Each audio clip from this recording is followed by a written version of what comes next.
అందరికీ నమస్కారం.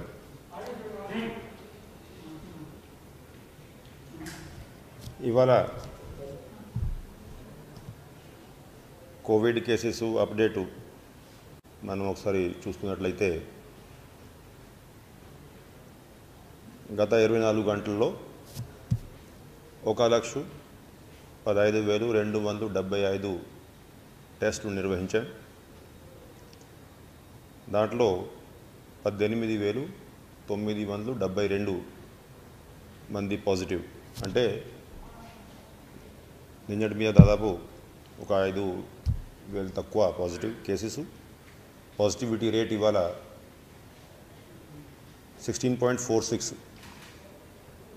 అదేవిధంగా 71 డెత్ కేసెస్ నమోదైనాయి. డెత్స్ అయితే మనం చూసుకుంటే 3 జిల్లాల్లో 9 cases each. East Godavari, Visakhapatnam, Vizianagaram. దాంట్లో ఎక్కువ డెత్స్ 9. కడప జిల్లాలో నిల్, అదేవిధంగా వెస్ట్ గోదావరిలో 1. అవేమో తక్కువ డెత్ కేసెస్ ఉన్నటువంటి డిస్ట్రిక్ట్స్.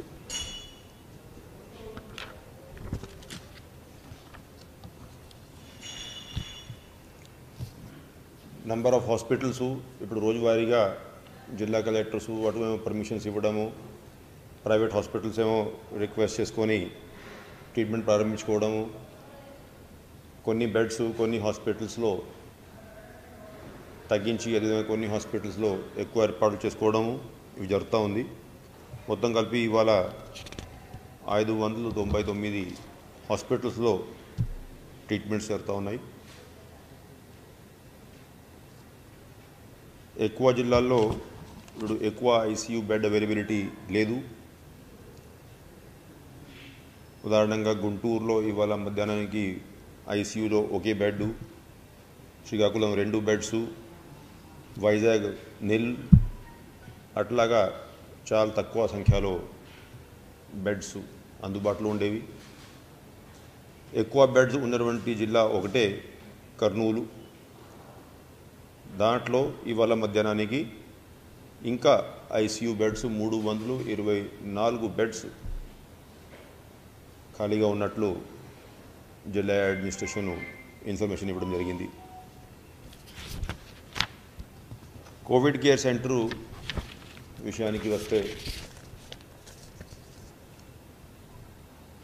మళ్ళీ నిన్నటి మీద ఇవాళ ఇంకొక 2,000 మంది, అంటే అప్రాక్సిమేట్లీ 11,665 మంది ఇప్పుడు కోవిడ్ కేర్ సెంటర్స్లో ఉన్నారు.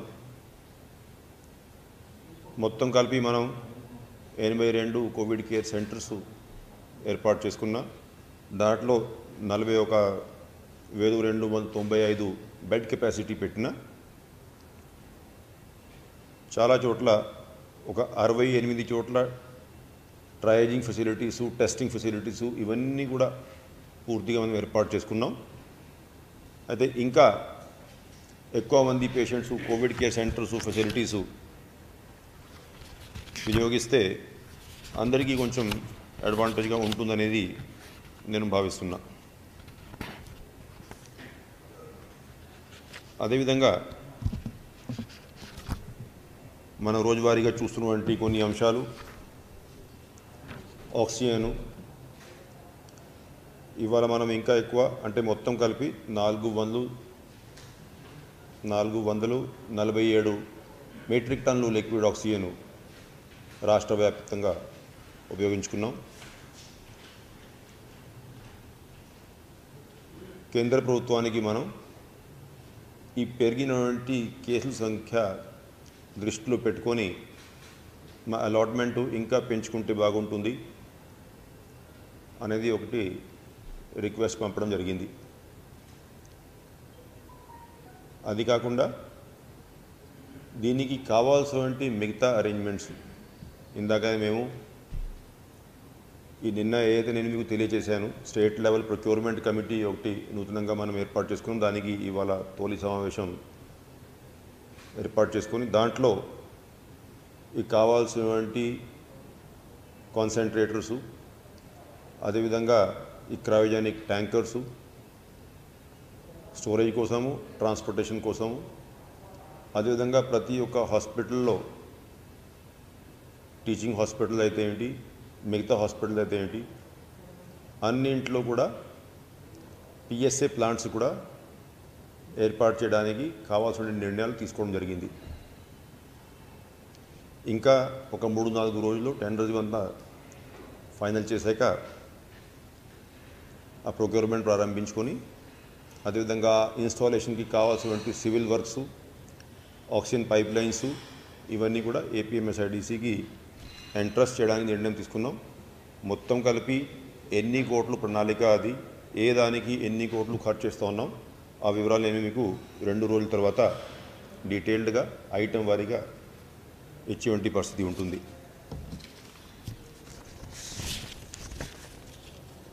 కోవిడ్ కేర్ కాల్ సెంటరు 104 నంబర్లో ఇవాళ 13,839 కాల్స్ నమోదైనాయి. రోజులాగానే దీంట్లో ఎక్కువ కాల్స్ 5,093 కాల్స్ ఇన్ఫర్మేషన్ కోసం, అదేవిధంగా 3,413 కాల్స్ కోవిడ్ టెస్టుల కోసం, 2,370 కాల్స్ హాస్పిటల్ అడ్మిషన్స్ కోసం,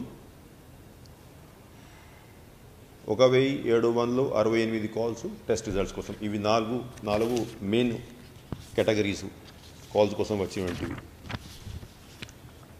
అయితే ముఖ్యంగా ఇవాళ గౌరవనీయులు ముఖ్యమంత్రి వర్యులు ఈ కోవిడ్ పరిస్థితి మీద అధికారులందరితో కూడా సమీక్షా సమావేశం నిర్వహించి కావాల్సినటువంటి ప్రొక్యూర్మెంట్ ప్రాసెసెస్ అంతా కూడా స్ట్రీమ్లైన్ చేయాలి, త్వరగా ప్రొక్యూర్మెంట్ అంతా కూడా పూర్తి చేయాలి అనేది ఒకవైపు ఆదేశాలు ఇస్తూ, ఇంకొక వైపు ఇప్పుడు ఈ పెరుగుతున్నటువంటి కేసులు దృష్టిలో పెట్టుకొని ముఖ్యంగా మన రాష్ట్ర వ్యాప్తంగా అంటే దీన్ని కొంతమంది ఒక లాక్డౌన్ లాగా భావిస్తున్నారు. ఇప్పటికే మీడియాలో కొంత సోషల్ మీడియాలో రిలీజ్ వచ్చినాయి. లాక్డౌన్ కాకుండా మనం కొన్ని రిస్ట్రిక్షన్స్, 2 రకాల రిస్ట్రిక్షన్స్ దానికి కావాల్సినటువంటి నిర్ణయాలు తీసుకున్నారు. ఎటువంటి రిస్ట్రిక్షన్స్ అంటే ఓవరాల్ పిక్చర్ ఇప్పుడు నేను మీకు తెలియజేస్తాను. ఇంకా డీటెయిల్డ్ గైడ్ లైన్స్, ఏ సెక్టర్ ఏ విధంగా ఇంపాక్ట్ అవుతుంది, ఏ సెక్టర్ ఎగ్జామ్టెడ్ కేటగిరీలో ఉంటుంది, దానికి కావాల్సినటువంటి ఆదేశాలు రేపు ఇవ్వడం జరుగుతుంది. ఎందుకంటే ఇంకా డిస్కషన్స్ జరుగుతూ ఉన్నాయి, ఎవరికి ఏమి ఇబ్బంది లేకుండా ఏ విధంగా దాన్ని ఇంప్లిమెంట్ చేయాలి. అదే ముఖ్యంగా ఈ రిస్ట్రిక్షన్స్ అయితే ఉన్నాయో అవి 2 కేటగిరీస్ ఏ విధంగా ఉన్నాయంటే, ఉదయం 6 గంటల నుంచి మధ్యాహ్నం 12 గంటల వరకు ఎటువంటి రిస్ట్రిక్షన్ ఉండదు. లైఫ్ యాజ్ యూజువల్ ఉంటుంది. ఏ విధంగా అయితే ఇప్పుడు ఉండే పరిస్థితి ఆ విధంగా ఉంటుంది, ఎకనామిక్ యాక్టివిటీస్ సహా.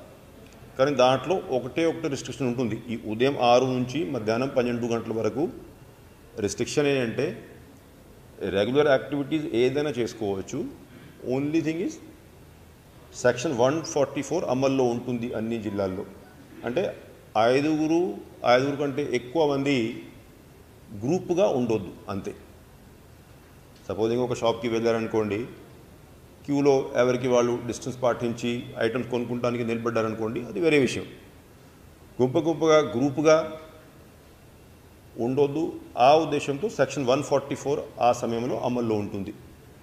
ఇది ఉదయం 6 గంటల నుంచి మధ్యాహ్నం 12 గంటల వరకు. అదర్వైజ్ ఏ యాక్టివిటీ అయినా నార్మల్గా ఏ విధంగా అయితే ఇప్పుడు చేస్తూ ఉన్నామో ఆ విధంగానే బయట మార్కెట్స్ ఓపెన్ కానీ, షాప్స్ ఓపెన్ కానీ, ప్రజలు బయటికి వచ్చి ఏమైనా వేరే ప్రైవేట్ పనులు చేసుకోవడం కానీ, ఏదైనా అన్ని యాక్టివిటీస్ యాజ్ యూజువల్గా ఉంటాయి except for this 144 section restriction. మధ్యాహ్నం 12 గంటల నుంచి ఇంకా మరుసటి రోజు ఉదయం వరకు అది దాదాపు కర్ఫ్యూ లాగా పరిస్థితి ఉంటుంది. అంటే ఓన్లీ ఎగ్జామ్టెడ్ కేటగిరీస్ వాళ్ళు బయట వచ్చేసేసి ఆ కావాల్సినటువంటి పనులు ఏదైతే అప్రూవ్డ్ పనులు ఉంటాయో, అప్రూవ్డ్ యాక్టివిటీస్ ఉంటాయో అవి చేసుకుంటూ ఉండవచ్చు. అయితే దానికి ఒక సరి అయినటువంటి లిస్టు ఏ కేటగిరీ ఎగ్జామ్టెడ్ కేటగిరీ వస్తుంది, ఉదాహరణంగా మెడికల్ ప్రొఫెషన్ ఉంది, అన్ని హాస్పిటల్స్ పనిచేయాలి, టెస్టింగ్ ఫెసిలిటీస్ పనిచేయాలి. అదేవిధంగా మీడియా, ఎలక్ట్రానిక్ అయినా ప్రింట్ అయినా వాళ్ళు దాని పని చేసుకోవాలి. కేబుల్ టీవీ ఆపరేషన్స్ ఇవన్నీ జరగాలి. ఈ గ్రామాల్లో అంతకుముందు కూడా గవర్నమెంట్ ఆఫ్ ఇండియా లాక్డౌన్ పెట్టేటప్పుడు ఇటువంటి రిలాక్స్డ్ కేటగిరీస్ ఏదైతే ఉంటాయో అగ్రికల్చర్ ఆపరేషన్స్ లేకపోతే ప్రొక్యూర్మెంట్ ఆపరేషన్స్ ఇవన్నీ జరుగుతూ ఉండాలా. సో అవి ఎగ్జామ్టెడ్ కేటగిరీ కింద ఉన్నటువంటి ఐటమ్స్ స్పష్టంగా మనం తెలియచేసి దానికి మళ్ళీ విధి విధానాలు అంటే వాటికి పాస్ సిస్టమ్ ఏ విధంగా ఉంటుంది, ఎవరైనా ట్రైన్లో దిగారనుకోండి స్టేషన్ నుంచి ఇంటికి వెళ్ళేటువంటి ప్రొవిజన్ ఏ విధంగా ఉంటుంది, అవన్నీ విధి విధానాలు ఇవాళ రేపు ఉదయం ఫైనలైజ్ చేసుకొని ప్రజలందరికీ తెలియజేసి ఏదైతే ఈ 2 రకాల రిస్ట్రిక్షన్ సిస్టమ్ అంటే ఉదయం 6 నుంచి మధ్యాహ్నం 12 గంటల వరకు ఒక సిస్టమ్ విత్ సెక్షన్ 144, మధ్యాహ్నం నుంచి ఉదయం వరకు కర్ఫ్యూ లాంటి పరిస్థితి విత్ ఎగ్జామ్టెడ్ కేటగిరీసు, ఇవి 2 ఎల్లుండి నుంచి అమల్లోకి వస్తాయి. అంటే ఇవాళ కానీ రేపు కానీ ఉన్నటువంటి పరిస్థితి కొనసాగుతుంది. బాగా డీటెయిల్డ్గా చర్చించుకొని డీటెయిల్డ్ గైడ్లైన్స్ రేపు మార్నింగ్ ప్రకటించాక ఎల్లుండి నుంచి ఈ సిస్టము అమల్లోకి తీసుకురావాలి అనేది నిర్ణయం తీసుకోవడం జరిగింది. దాంట్లో అన్ని రకాలుగా ఎవరికి ఇబ్బంది లేకుండా, అటు ప్రజలకి ఇబ్బంది లేకుండా, ఎవరైతే అంటే ఎంప్లాయీస్ ఉన్నారు వాళ్ళకి 6 గంటలు పనిచేసి ఉంటే అవకాశం ఉంటుంది కాబట్టి వాళ్ళకి ఎటువంటి వాళ్ళ ఆదాయానికి కానీ వాళ్ళ జాబ్స్కి కానీ ఇబ్బంది లేకుండా, అదేవిధంగా ఎకనామిక్ యాక్టివిటీ ఏదైతే కంపల్సరీ ఉందో ఆ ఎకనామిక్ యాక్టివిటీ జరిగే విధంగా, కాస్త ఏదైతే వస్తున్న వంటి కేసులు పెరుగుతూ ఉన్నాయి దాన్ని మనం అరికట్టాల్సిన అవసరం ఉంది. ఆ ఉద్దేశంతో ఈ నిర్ణయం తీసుకోవడం జరిగింది. నిన్న మొన్న చాలామంది ఎలక్ట్రానిక్ మీడియా కానీ ప్రింట్ మీడియా కానీ కూడా అడగడం జరిగింది. అంటే గవర్నమెంట్ ఆఫ్ ఇండియా ఎటువంటి గైడ్లైన్స్ ఈ విధంగా ఉన్నాయి, అయితే రాష్ట్ర ప్రభుత్వం ఎటువంటి నిర్ణయం తీసుకుపోతూ ఉంది, ఏమైనా రిస్ట్రిక్షన్స్ పెట్టి ఉంటే అవకాశం ఉందా అనేది అప్పుడే కూడా తెలియజేశాను. ప్రతి 2 రోజులకి ఒకసారి సీఎం గారు సమీక్షిస్తూ ఉన్నారు. పరిస్థితిని బట్టి డెఫినెట్గా కావాల్సిన నిర్ణయాలు తీసుకోవడం జరుగుతుంది. గత 2 రోజుల నుంచి కేసులు ఎక్కువ పెరిగాయి. హాస్పిటల్స్లో బెడ్స్ అవైలబిలిటీ తగ్గింది. కొన్ని జిల్లాల్లో ఐసీయూ బెడ్స్ లేకపోతే ఆక్సిజన్ బెడ్స్ పూర్తిగా ఆక్యుపై అయినాయి. ఇంకా కొన్ని జిల్లాలో కొంత అవైలబిలిటీ ఉన్నా కూడా ఇప్పుడు సరి అయిన సమయము. ఈ సమయంలో కొంత మనం రిస్ట్రిక్షన్స్ విధిస్తే పరిస్థితిని మనం అదుపులో తీసుకువచ్చేటువంటి అవకాశం ఉంటుంది, కంట్రోల్ చేసేటువంటి పరిస్థితి ఏర్పడుతుంది. కాబట్టి ఈ నిర్ణయం మనం తీసుకోవడం జరిగింది. దానికి నేను రేపు మార్నింగ్ మధ్యాహ్నం వరకు ఈ డీటెయిల్డ్ గైడ్లైన్స్ అంతా కూడా ఆర్డర్స్ జారీ చేసేసి మళ్ళీ రేపు సాయంత్రం మనం కలిసేటప్పుడు దీనికి కరెక్ట్గా విధి విధానాలు కేటగిరీ వారీగా మీకు తెలియజేస్తాను.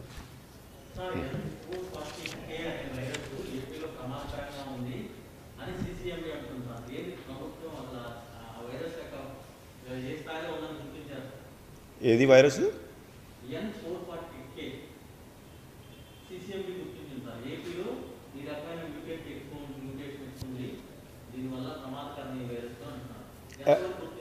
ఎవరు చెప్పారు అది?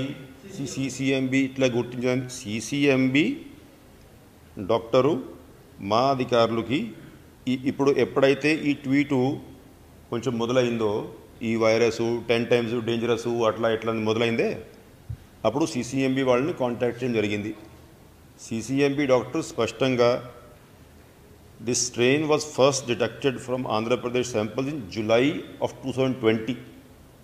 కాబట్టి ఇది ఏదో కొత్త స్ట్రెయిన్ ఇప్పుడు మన ఆంధ్ర రాష్ట్రంలో మొదలైంది, ఇది మరీ డేంజరస్ స్ట్రెయిను అవన్నీ ఇప్పుడు అదేం చెప్తున్నా, నిన్న మొన్న మీకు రిక్వెస్ట్ చేసింది కూడా, అంటే ఇప్పుడు సోషల్ మీడియా వచ్చాక అంటే పాపం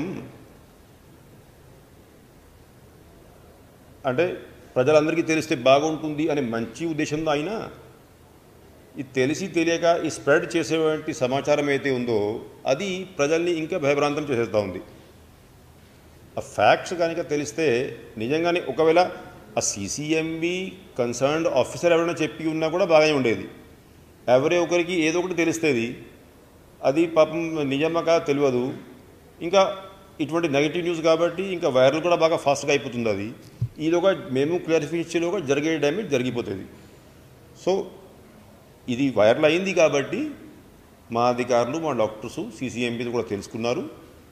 ఇది లాస్ట్ ఇయర్ జూలై ఆగస్ట్ నుంచి కూడా ఈ స్ట్రెయిన్ ఉంది కాబట్టి ఇది ప్రత్యేకంగా కొత్త స్ట్రెయిన్ ఏం కాదు. దానివల్ల మనం అంటే మామూలుగా కోవిడ్ కేసులు పెరుగుతూ ఉన్నాయి వాస్తవం, కానీ ఈ స్ట్రెయిన్ వల్ల మరీ విపరీతంగా పెరిగాయి, లేకపోతే ఈ స్ట్రెయిన్ వల్ల ఇంకా ప్రస్తుతానికి ఎక్కువ ప్రమాదం ఉందనేది, ఈ స్ట్రెయిన్ ఇప్పుడు ఉండొచ్చు అది వేరే విషయం, కానీ కొత్తగా ఈ స్ట్రెయిన్ వచ్చి ఈ స్ట్రెయిన్ మూలాన ఎక్కువ వైరస్ కేసులు వస్తున్నాయి అనేది కరెక్ట్ కాదు. అయినా మనం తీసుకోవాల్సిన జాగ్రత్తలు మీ ద్వారా మళ్ళీ ప్రజలందరూ కూడా రిక్వెస్ట్ చేస్తున్నాం. ఒకవేళ ఇప్పుడు మనం ఎల్లుండి నుంచి ఉదయం 6 గంటల నుంచి 12 గంటల వరకు ఎకనామిక్ యాక్టివిటీ లైఫ్ అంతా కూడా మామూలుగా ఉంటుంది అని చెప్తా ఉన్నాం, కానీ బయటికి వచ్చేటప్పుడు అందరూ కూడా మళ్ళీ ఆ కోవిడ్ గైడ్లైన్స్ అయితే ఉన్నాయో ఆ సోషల్ డిస్టెన్స్ పాటించుకోవడము, మాస్కులు ధరించుకోవడము, ఇవన్నీ పాటిస్తేనే అందరికీ మంచిది. ఎందుకంటే ఇప్పుడు పూర్తిగా వ్యాక్సిన్ అవైలబిలిటీ ఉన్నంత వరకు ఇది మనం ప్రికాషన్స్ ఉండడం మంచిదే. ఈ వ్యాక్సిన్ అవైలబిలిటీ కూడా గవర్నమెంట్ టైం టు టైం మనకి ఇస్తూ ఉన్నారు. ఇవాళ మనకి కూడా మళ్ళీ మే నెలకి ఏదైతే నిన్న మీకు తెలియజేశాను, అంటే ప్రొక్యూర్మెంట్ కోసం, పర్చేజ్ కోసం దాదాపు 13 లక్షల డోసెస్ అవైలబుల్గా ఉన్నాయి. అది కాక గవర్నమెంట్ ఆఫ్ ఇండియా తన కోటాలో ఏదైతే 45 ఇయర్స్ ప్లస్ కేటగిరీలో వాళ్ళు మనకి రెగ్యులర్ సప్లై ఇవ్వాలి, దానికి కూడా ఇందాక క్వాంటమ్ అంతా కూడా రిలీజ్ చేయడం జరిగింది. ఆ ఫిగర్స్ నేను తీసుకురాలేకపోయాను, somewhere in the range of 12-13 lakh అది కూడా ఉంది. సో ఆ కోటా ఆఫ్ వ్యాక్సిన్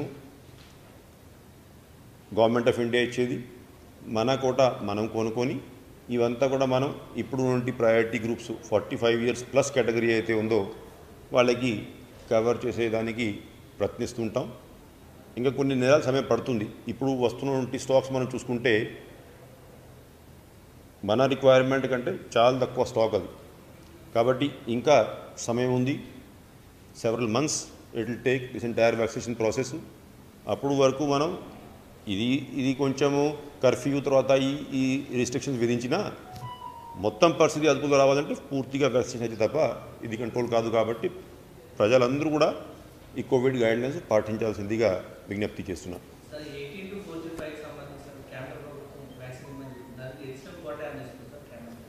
నో, ఇప్పుడు 18 to 40 అంటే మీరు అడిగేది ఏంటి అంటే ఏదైతే 45+ కేటగిరీకి వాళ్ళు ఇస్తున్నారు, 18 to 45 కోట మనం కొనుక్కోవాలి. దానికి కూడా అలొకేషన్ ఇచ్చారు వాళ్ళు, అది నేను మీకు మొన్న డీటెయిల్స్ ఇచ్చాను. వాటికి కావాల్సినటువంటి పేమెంట్స్ మనం చేయాలి, మనం చేసుకొని మనం ఆ కంపెనీ ద్వారా కొనుక్కోవాలి. కానీ మన రాష్ట్ర ప్రభుత్వం ఏం నిర్ణయం తీసుకుని స్పష్టంగా తెలియజేశాను, కన్ఫ్యూజన్ చేయవద్దు. అది 18 to 45 కోసం కేంద్ర ప్రభుత్వం మీరు కొనుక్కోండి అని చెప్పినా కూడా మనం మాత్రం ఆ స్టాక్ కూడా 18 to 45 చేసే బదులు ముందు 45+కే వాడుకుంటాం. ఎందుకంటే మన ప్రభుత్వం గవర్నర్ ముఖ్యమంత్రి వారు ఆదేశం ఏంటంటే అసలు ఆ కేటగిరీని పూర్తిగా చేయకుండా ఈ 18 to 44 కేటగిరీ ఏదైతే ఉందో దాన్ని వ్యాక్సినేషన్ ప్రారంభించుకోవడం కరెక్ట్ కాదు. ఒకవైపేమో 60 ఏళ్ళు 65 ఏళ్ళు వయసు ఉన్నటువంటి వృద్ధులు పెండింగ్ పెట్టుకుని వాళ్ళు చూస్తూ ఉంటే, ఇంకా ఇటు ఏమో 20 సంవత్సరాలు కుర్రవాళ్ళకి ఇవ్వడం అనేది మంచి పద్ధతి కాదు. కాబట్టి స్టేట్ ప్రభుత్వం డబ్బులతో కూడా కొనుక్కున్నటువంటి వ్యాక్సిన్ అయినా సరే అది మనం ఆ కేటగిరీకి వాడుకుంటాం. తర్వాత మనం కింద స్థాయికి అంటే 18 to 44-45 ఏజ్ గ్రూప్ అయితే ఉందో అప్పుడు ఆ కేటగిరీ వ్యాక్సిన్ ప్రారంభిద్దాం. ఎందుకంటే ఇంకా కొన్ని నెలలు పడతాయి మనకి, ఈవెన్ 45+ పూర్తి చేయడానికి కొంత సమయం పడుతుంది. ఇప్పుడు ఈలోగా ఇప్పుడు ఏమవుతుంది, సపోజింగ్ మనం కొనుక్కున్నటువంటి స్టాకు 18 to 45 వాడుకున్నాం అనుకోండి, ఒకవైపు ఏమో చూడ్డానికి ఇది అసహ్యంగా ఉంటుంది, పక్కన పెట్టండి. అది కాక గవర్నమెంట్ ఆఫ్ ఇండియా మనకి ఇచ్చేటి స్టాకు ఇప్పుడు ఎవరికైతే సెకండ్ డోస్ మనం ఇవ్వాలనో దానికి కూడా సరిపోదు ఇది మనం ఉపయోగించకపోతే. ఈ కొంతమందికి ఆ సెకండ్ డోస్ టైం వస్తుంది, ఇంకా స్టాక్ ఉండదు. కాబట్టి మనం ఉన్నటువంటి వ్యాక్సిన్ అంతా కూడా అది కేంద్ర ప్రభుత్వం ఇచ్చినా లేకపోతే రాష్ట్ర ప్రభుత్వం కొనుక్కున్నా ఇచ్చినటువంటి వ్యాక్సిన్ అంతా కూడా మనం ఆ 45+ కేటగిరీకి ఉపయోగిస్తూ పోతేనే వాళ్ళకైనా కనీసం మేలు జరుగుతుంది, న్యాయం జరుగుతుంది. ఆ కేటగిరీ పూర్తిగా, ఎందుకంటే మే నెల కోటా మాత్రమే ఇంకా వాళ్ళకి ఇండికేట్ చేశారు. దేశవ్యాప్తంగా ప్రొడక్షన్ కెపబిలిటీస్ పెరుగుతూ ఉన్నాయి. కాబట్టి జూన్లో బహుశా ఈ మేలో ఇచ్చేటువంటి కోటా కంటే ఎక్కువ ఇచ్చేటువంటి అవకాశం ఉంది. జూలైలో ఇంతకంటే కూడా ఎక్కువ ఇస్తూ ఉండొచ్చు. సో ఏదైతే మనకి కోటా వస్తుందో దాన్ని బట్టి మనం ఆ కార్యక్రమం ప్లాన్ చేసుకుంటాం. But one thing is clear, 45+ కేటగిరీని పూర్తిగా వ్యాక్సినేట్ చేసాకనే మనం వేరే కేటగిరీకి వస్తాం.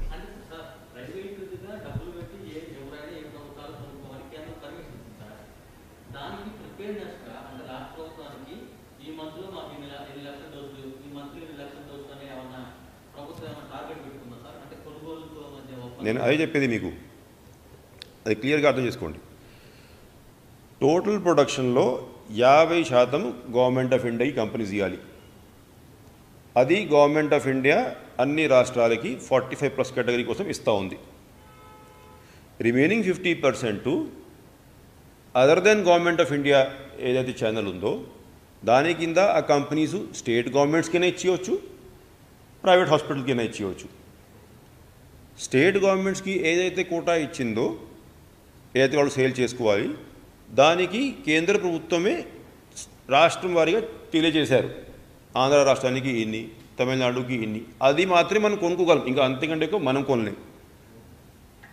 అయితే ఈ సెకండ్ 50% అయితే ఉందో స్టేట్ గవర్నమెంట్కి సేలు లేకపోతే ప్రైవేట్ హాస్పిటల్కి సేలు, దాంట్లో స్టేట్ గవర్నమెంట్ కోటా మనకి తెలిసింది. ప్రైవేట్ హాస్పిటల్స్కి ఆ కంపెనీ వాళ్ళు ఎన్ని ఇస్తున్నారు మనకి తెలియదు, ఎందుకంటే అది కమర్షియల్ డీలింగ్. ఆ కమర్షియల్ డీలింగ్ వివరాలు మనకి తెలియదు. సో ఆ ప్రైవేట్ కార్పొరేట్ హాస్పిటల్స్కియో లేకపోతే ప్రైవేట్ హాస్పిటల్స్కియో ఏం ట్రాన్సాక్షన్ జరిగింది మనకి తెలియదు. మనకి వచ్చేటువంటి డైరెక్షన్ ఏంటి, ఎన్ని లక్షల డోసెస్, దాదాపు 13 లక్షలు ఉన్నాయి మనకి, ఎన్ని లక్షల డోసెస్ మీరు కొనుక్కోవచ్చు ఈ మే నెలకి, అది మనం ఆ కంపెనీస్కి ఆర్డర్ ఇస్తూ ఉన్నాం. అది ఆ స్టాక్ మనకి వస్తుంది. మనం మాత్రం 18 to 45 చేసే బదులు 45+కి వాడుకుంటాం. అది ఓకే. Thank you.